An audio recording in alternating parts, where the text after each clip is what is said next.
Assalamualaikum warahmatullahi wabarakatuh. Alhamdulillahi rabbil alamin. Wassalatu wassalamu ala asyrafil anbiya'i wal mursalin Sayyidina Muhammadin wa ala alihi wa ashabihi ajma'in. La haula wa la quwwata illa billahil aliyyil azim. Amma ba'du.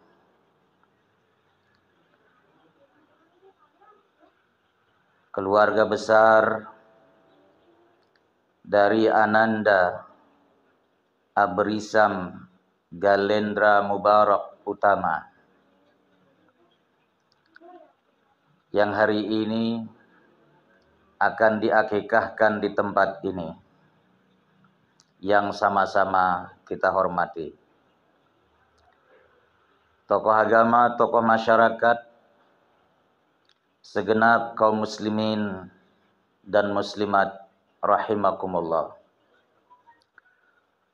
Puji syukur kita panjatkan kehadirat Allah Subhanahu wa taala. Pada hari ini kita dalam keadaan sehat walafiat, sehingga kita bisa menghadiri undangan akikah Ananda Abrisam Galendra Mubarak Utama di tempat yang mulia ini.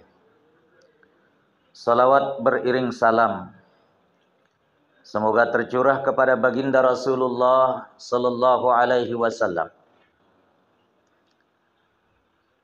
Semoga kita semua kelak mendapatkan syafaat dari baginda Rasulullah sallallahu alaihi wasallam. Jamaah rahimakumullah. Aqiqah adalah sebuah kata bahasa Arab. Berasal dari kata aqqa, di mana maknanya adalah qata'a, artinya memotong. Kenapa disebut dengan aqiqah? Aqiqah az-zabihah allati tuzbahu anil maulud fil yaumis sabi' fi al-yaumi al-rabi' ashar wal hadi ashar min umri. Jadi yang disebut dengan al-aqiqah adalah hewan yang disembelih atau kambing yang disembelih atas diri anak yang dilahirkan, disembelih pada hari yang ke-7 atau pada hari yang ke-14 atau pada hari yang ke-21 dari kelahirannya. Ini adalah waktu-waktu yang utama untuk diakikahkan seorang bayi yang dilahirkan ke tengah-tengah dunia. Walaupun para ulama mengatakan akikah itu boleh kapan saja. Boleh setelah sebulan, setelah setahun, setelah 10 tahun, bahkan setelah berumur 40 tahun, akikah itu dibolehkan selama memang ia belum disembelihkan kambing dari semenjak kelahiran.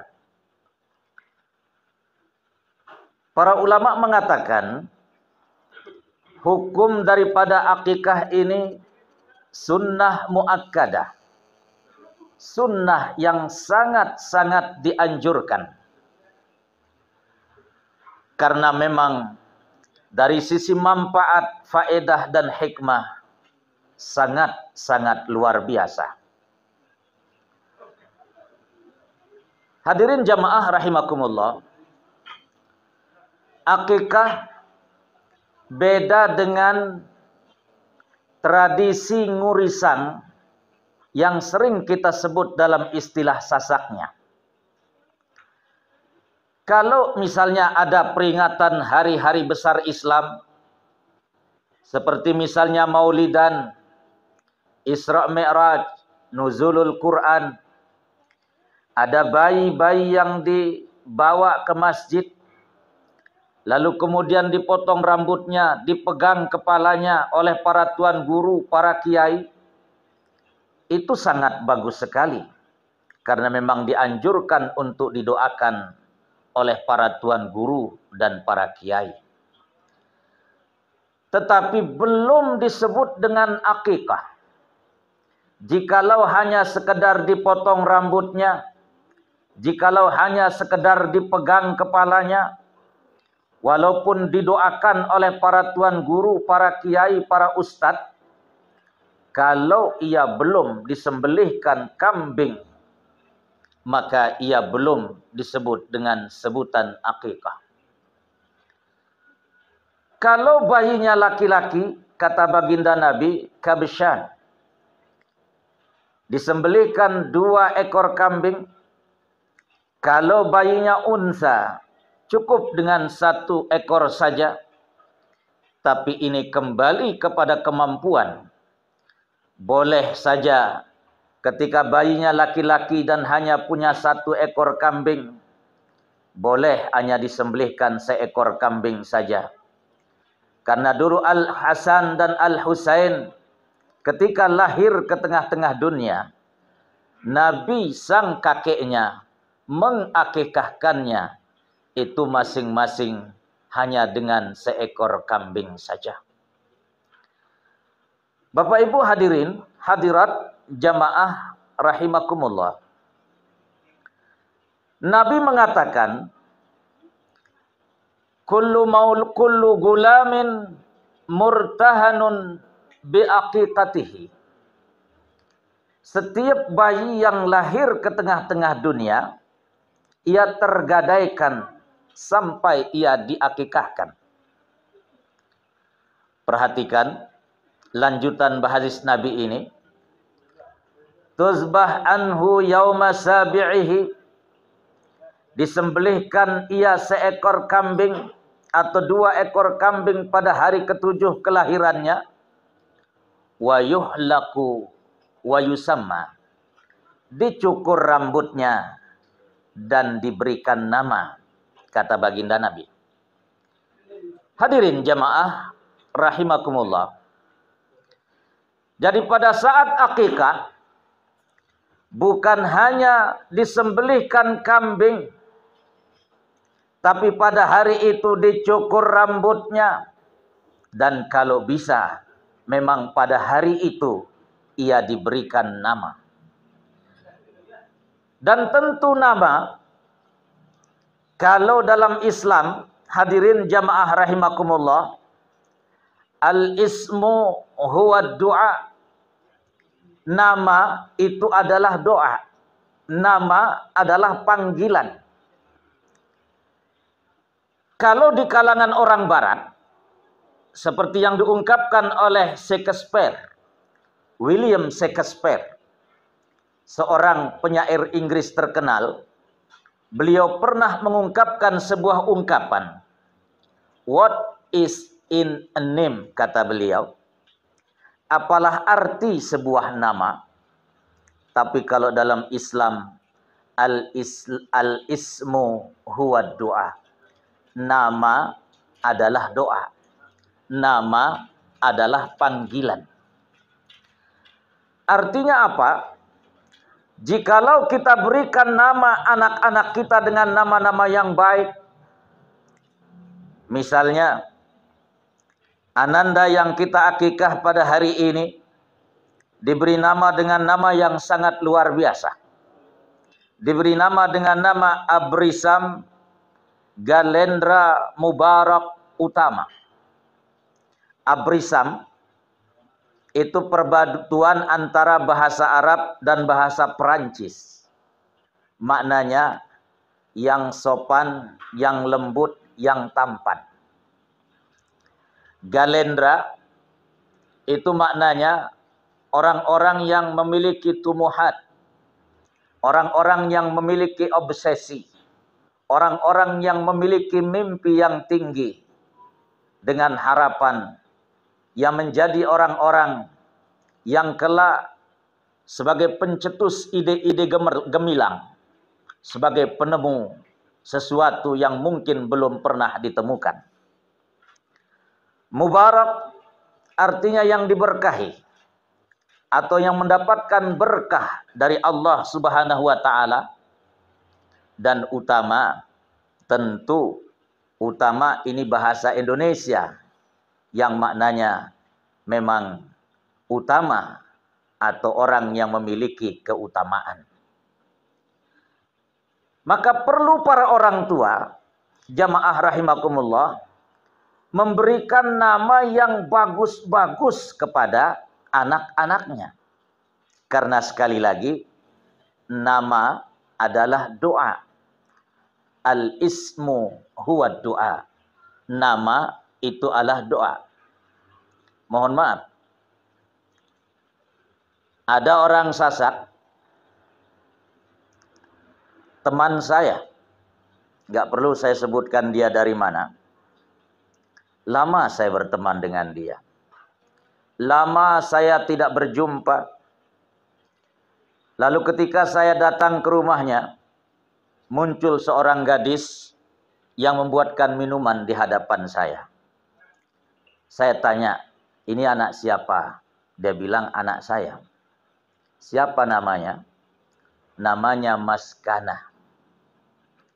Saya tanya, kenapa engkau beri nama anakmu dengan nama Maskana? Kan ada dalam Al-Quran disebut kata Maskana.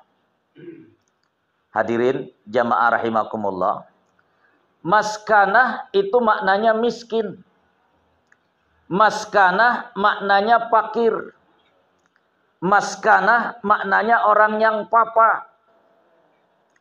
Jadi jangan sampai kemudian kita berpikir bahwa nama-nama yang disebut oleh Allah dalam Al-Quran atau kata-kata yang Allah sebut dalam Al-Quran itu semua maknanya bagus dan baik.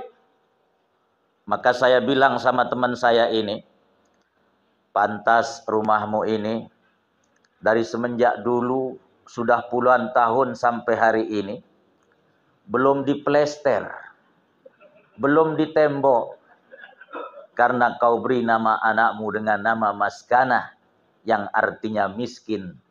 Seolah-olah ketika engkau panggil ia dengan nama Maskanah, engkau doakan ia untuk tidak pernah menjadi orang kaya. Karena Maskanah maknanya miskin.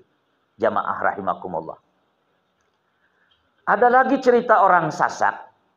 Lahir anaknya laki-laki di waktu malam. Lalu datang tetangganya bertanya kepadanya, kau beri nama apa anak laki-lakimu ini? Tenang, nanti saya carikan nama dalam Al-Quran. Saya akan tutup mata, mana saja kata yang tertunjuk oleh tangan saya, itulah nama yang saya akan berikan nama kepada anak saya. Malam-malam sambil menutup matanya, ia buka lembaran-lembaran Al-Quran, tertunjuk pada kata Jahannam.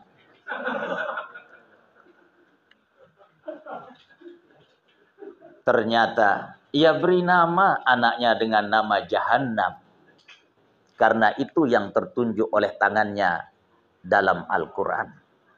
Ketika ditanya, kenapa kau beri nama anakmu dengan nama Jahannam? Ada kok dalam Al-Quran, katanya. Jadi mohon maaf, jamaah rahimakumullah, tidak semua kata yang Allah sebut dalam Al-Quran memiliki makna yang baik dan benar. Oleh karena itu, disinilah pentingnya kita bertanya kepada para ulama, bertanya kepada orang-orang yang paham tentang agama, agar dalam pemberian nama pun seharusnya kita tidak boleh salah dalam memberikan nama. Terkadang ada orang-orang tua memberikan nama anaknya asal keren saja. Kalau lahir anaknya laki-laki, ia beri nama dengan nama Aldino de Gomez. Kalau lahir anaknya perempuan, Dia beri nama dengan nama Aldila de Gomez. Mirip dengan nama orang barat. Kalau ditanya dan ada yang protes, kok ini nama anak mirip sama orang barat? Tenang dulu saudara, katanya. Aldino de Gomez itu singkatan. Lalu kepanjangannya apa? Aldino de Gomez itu adalah kepanjangan dari Alhamdulillah dia nongol de Gomez dengan goyangan mesra. Masya Allah. Kalau lahir perempuan, ia beri nama dengan nama Aldila. Kalau no biasanya nama laki-laki, la itu biasanya nama perempuan. Kalau lahir perempuan, ia beri nama dengan Aldila de Gomez. Kalau ditanya, kalau Aldila de Gomez kepanjangan dari apa? Aldila de Gomez kepanjangan dari Alhamdulillah dia lahir. Kalau tadi Aldino, Alhamdulillah dia nongol. De Gomeznya sama. Aldila de Gomez, Alhamdulillah dia lahir. De Gomez dengan goyangan mesra. Masya Allah. Hadirin, jamaah rahimakumullah. Maka tidak boleh sembarangan orang tua memberikan nama kepada anak-anaknya. Agar kiranya, sekali lagi, nama itu adalah sebuah harapan. Dengan memberi nama yang baik, tersimpan dan terselip harapan orang tua. Siapa tahu kelak anak-anaknya akan menjadi orang yang hebat dan orang-orang yang sukses dan jaya. Jamaah rahimakumullah. Lalu apa makna hadis Nabi? Kullu gulamin murtahanun biaqiqatihi. Ini dalam riwayat yang lain Nabi mengatakan kullu gulamin marhunun biaqiqatihi. Setiap bayi yang dilahirkan ke tengah-tengah dunia itu ia tergadaikan sampai ia diakikahkan.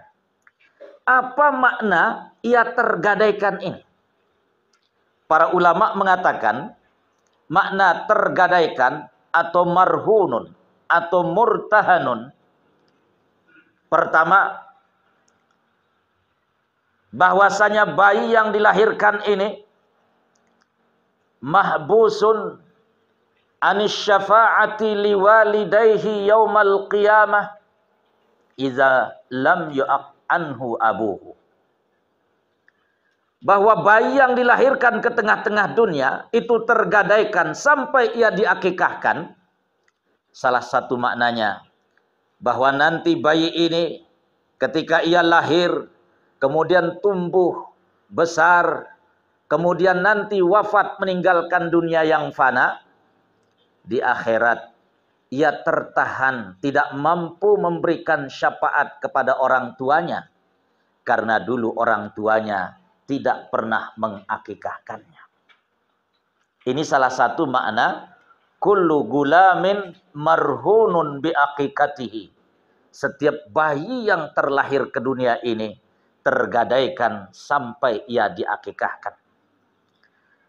Yang kedua, makna dari setiap bayi yang dilahirkan tergadaikan sampai ia diakikahkan, kata para ulama, bahwa akikah ini adalah muntalak, batu pijakan,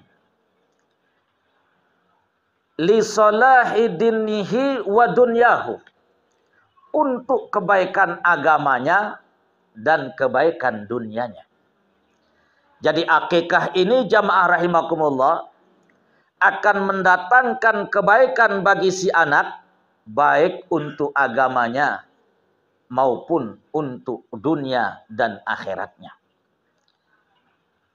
Seorang bayi yang dilahirkan ke tengah-tengah dunia, ketika ia disembelihkan kambing sebagai rasa gembira keluarganya, terlebih lagi misalnya kemudian diserakalkan, dibacakan senandung-senandung, ungkapan-ungkapan yang begitu dia dengar indah terdengar di telinganya. Dia merasakan bahwa kehadirannya di dunia ini disambut dengan riang dan gembira. Maka dari semenjak kecilnya itu telah mampu memberikan dampak psikologis yang sangat baik kepada bayi untuk tumbuh dan berkembang hidup di atas dunia ini. Oleh karena itulah jamaah rahimakumullah, para ulama-ulama terdahulu seperti Al-Imam Hasanul Basri, beliau sampai rela berhutang untuk mengakikahkan anak-anaknya. Walaupun di saat ia akikah itu misalnya ia tidak punya uang, ia berhutang membeli kambing karena teringat dengan firman Allah dalam Al-Quran, fihi khair, bahwa dalam daging-daging yang dibagikan itu akan mendatangkan kebaikan dan keberkahan. Kalau akikah, dagingnya dibagikan setelah ia dimasak. Kalau itu sifatnya udhiyah atau hewan kurban pada hari raya Idul Adha, dagingnya dibagikan mentah-mentah. Fihi khair, dalam daging-daging yang dibagikan itu akan mendatangkan kebaikan dan keberkahan. Maka para ulama terdahulu sampai berani berhutang-hutang karena yakin bahwa anak itu kelak akan mendatangkan kebaikan dan keberkahan. Mohon maaf Bapak Ibu hadirin hadirat jamaah rahimakumullah. Izinkan saya bercerita dengan dua cerita. Pertama, cerita kawan saya di Mesir. Dulu ketika saya masih di Mesir, kuliah di Al-Azhar, saya punya teman orang Mesir. Teman saya orang Mesir ini, saudaranya 7, semuanya laki-laki. Dari 7 bersaudara itu, ada 1 saudaranya yang nakal jadi preman.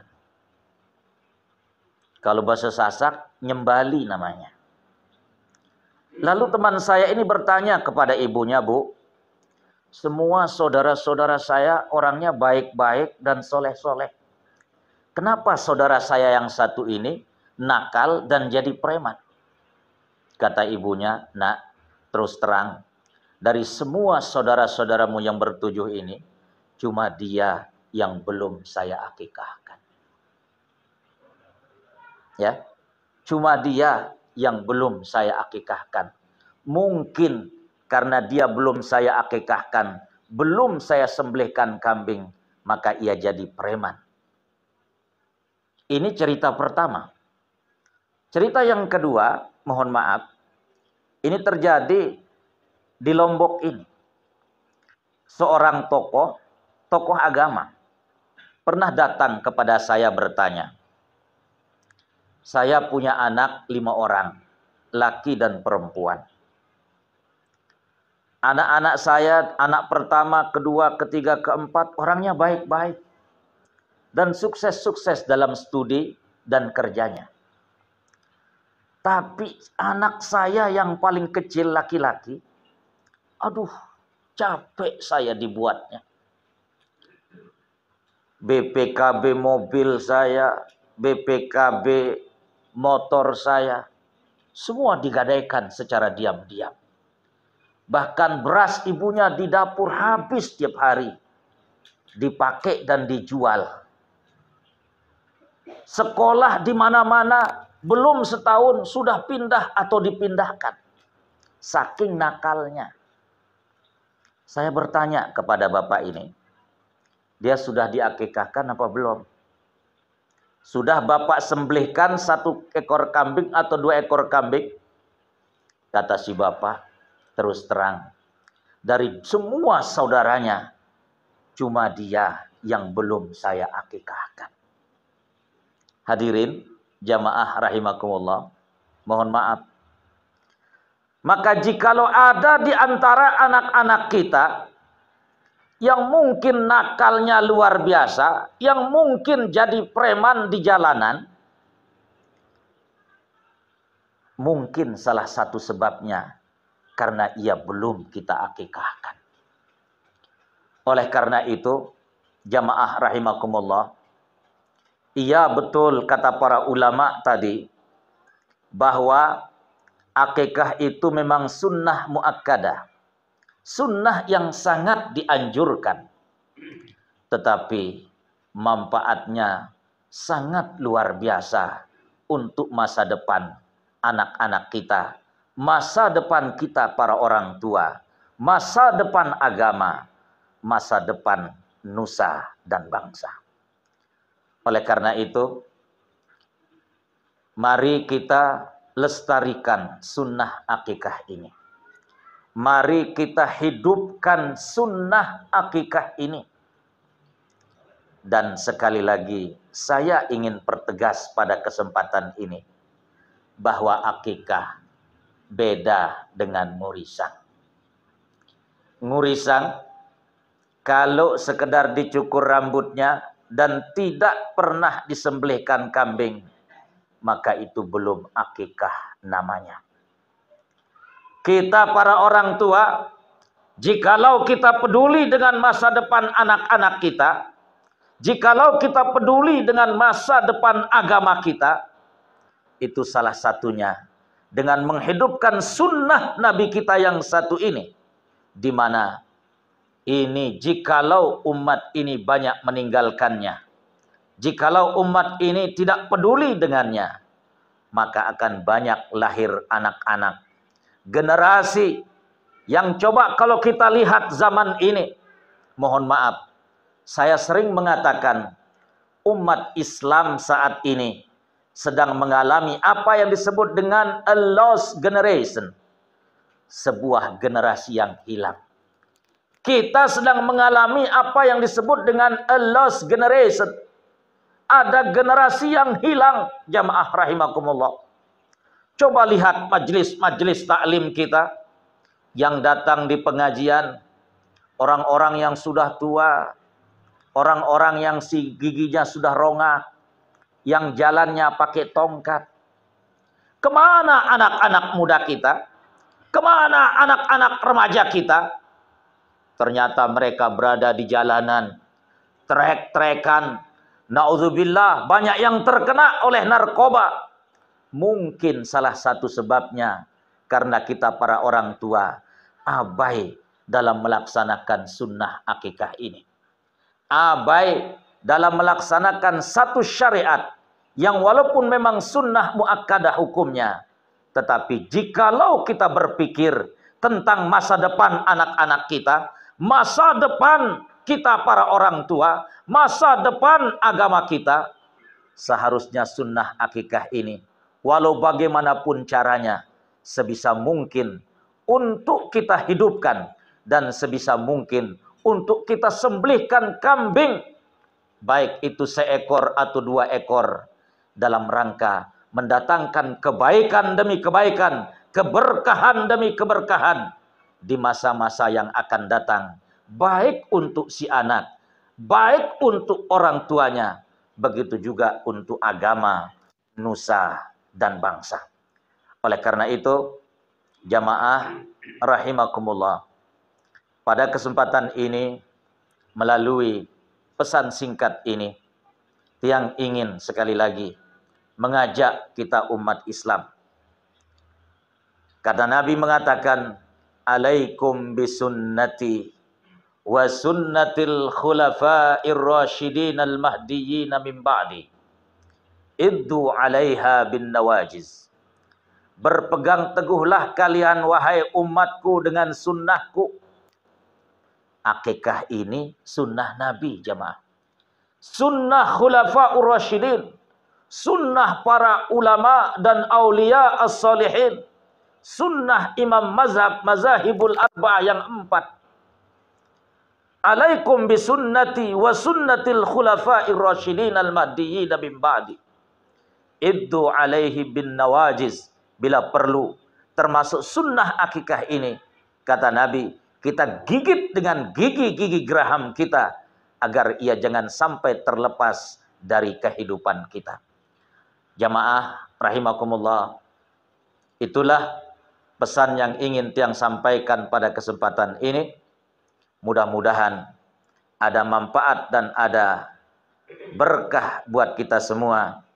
Dan tentu kita doakan Abrisam Galendra Mubarak Utama mudah-mudahan kelak menjadi sesuai dengan namanya, Abrisam, seorang anak yang lembut dan tampan.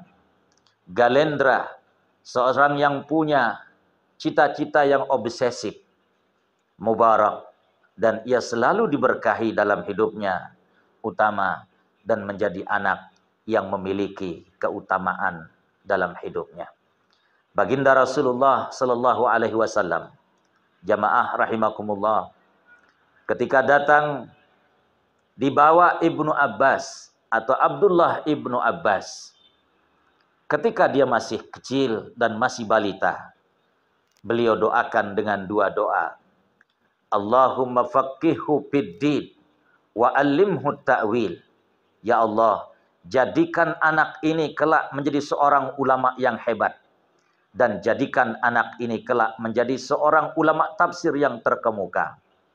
Dan ternyata Abdullah Ibnu Abbas kelak menjadi seorang ulama yang hebat dan menjadi ahli tafsir terkemuka yang merupakan guru dari para ulama-ulama tafsir terkemuka saat ini, maupun sekarang beliau adalah guru pertama dalam ilmu tafsir di dunia. Begitu juga hadirin jamaah rahimakumullah, ketika seorang sahabat, ibunya bernama Ummu Sulaim. Ummu Sulaim ini sering nama panggilannya dengan sebutan Rumaiso. Rumaiso ini satu-satunya perempuan yang kelebatannya ditemukan oleh Rasulullah SAW dalam surga ketika beliau di Isra Mi'rajkan oleh Allah Subhanahu wa taala. Punya seorang anak laki-laki namanya Anas bin Malik. Rumaiso atau Ummu Sulaim, begitu Rasulullah SAW sampai di Madinah, ia gendong putranya ini datang menemui Nabi, lalu minta kepada Rasulullah SAW untuk didoakan. Maka didoakanlah Anas bin Malik dengan 3 doa.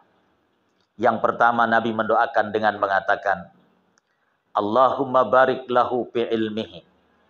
Yang kedua, Allahumma barik lahu fi malihi. Yang ketiga, didoakan dengan Allahumma barik lahu fi umrihi. Yang pertama, ya Allah, berkahi anak ini dalam ilmunya. Yang kedua, ya Allah, berkahi anak ini dalam hartanya. Yang ketiga, ya Allah, berkahi anak ini dalam umurnya. Subhanallah. Karena memang Nabi yang berdoa. Dan ini juga tuntunan kepada kita para orang tua. Jikalau ada anak-anak kita lahir atau kita punya cucu-cucu lahir, panggilkan ulama, panggilkan para tuan guru, panggilkan kiai, panggilkan orang-orang soleh untuk didoakan. Sebagaimana Anas bin Malik didoakan oleh baginda Nabi, dibawa, digendong oleh ibunya Ummu Sulaim, yang nama bekennya disebut dengan Rumaiso, dan putranya didoakan dengan 3 doa tadi. Maka lihat apa yang terjadi jamaah rahimakumullah. Pertama, Anas bin Malik didoakan dengan Allahumma barik lahu fi ilmihi. Ya Allah, berkahi anak ini dalam ilmunya. Kelak Anas bin Malik itu menjadi sahabat yang ulama. Tidak sebuah sahabat itu ulama jemaah. Anas bin Malik itu menjadi seorang ulama. Yang kedua, beliau didoakan dengan Allahumma barik lahu fi malihi. Ya Allah, berkahi anak ini dalam hartanya. Anas bin Malik kelak menjadi seorang sahabat yang kaya raya karena diberkahi dalam hartanya. Yang ketiga, Allahumma barik lahu fi umrihi. Ya Allah, berkahi anak ini dalam umurnya. Anas bin Malik itu salah seorang sahabat yang berumur panjang. Beliau di antara sahabat yang umurnya lebih dari 100 tahun jemaah. ulama, kaya raya, panjang usia, luar biasa bahagia hidup orang yang seperti ini. Maka mudah-mudahan Ananda Abrisam Galendra Mubarak Utama persis sesuai dengan namanya. Al-ismu huwa doa, nama adalah doa. Maka mudah-mudahan setiap kali kita memanggilnya dan itu adalah doa untuknya, satu waktu tentu akan Allah ijabah ketika orang tuanya memanggil namanya. Karena siapa yang semakin sering berdoa, Allah lama-lama malu untuk tidak menerima doanya. Ini orang tuanya setiap kali, setiap waktu memanggil namanya, dan itu adalah doa buat dirinya. Subhanallah. Oleh karena itu, sekali lagi kita para orang tua, jangan entengkan dalam memberi nama kepada anak-anak kita, kepada cucu-cucu kita. Mohon maaf, nama saya Taisir. Taisir itu artinya mudah. Mudah-mudahan kelak mudah masuk surga. Amin. Dalam hidup saya, alhamdulillah, saya banyak sekali dimudahkan oleh Allah Subhanahu wa taala. Walaupun ada yang belum dimudahkan. Seperti misalnya, saya kepingin nikah lagi. Ya. Tapi belum mendapat kemudahan dari Allah Subhanahu wa taala. Terutama dari ibu saya, dari istri saya, belum mengizinkan. Begitu juga dari anak-anak saya. Ya. Nama anak saya namanya Muhammad Hilal Hiroshima. Lahir ketika saya sedang berada di Jepang, di kota Hiroshima. Dia lahir di Lombok. Ketika saya berada di kota Hiroshima, lahir putra saya ini. Ibunya di sini memberi nama dengan nama Muhammad Hilal, bulan yang muncul. Lalu saat itu saya sedang berada di kota Hiroshima. Saya bilang, tambahkan namanya dengan Hiroshima. Muhammad Hilal Hiroshima. Yaitu Muhammad, bulan yang muncul di kota Hiroshima. Siapa tahu kelak ia bisa berdakwah ke Jepang, ke berbagai macam negara. Bukan seperti bom yang meledak di kota Hiroshima, tetapi menjadi bulan purnama yang mampu menerangi seantero dunia. Itu harapan dan cita-cita. Maka sekali lagi, kita para orang tua, jangan entengkan memberikan nama kepada anak-anak kita. Itulah yang bisa saya sampaikan. Kurang lebih, mohon maaf. Wabillahi taufiq wal hidayah, warridha wal inayah. Wassalamualaikum warahmatullahi wabarakatuh.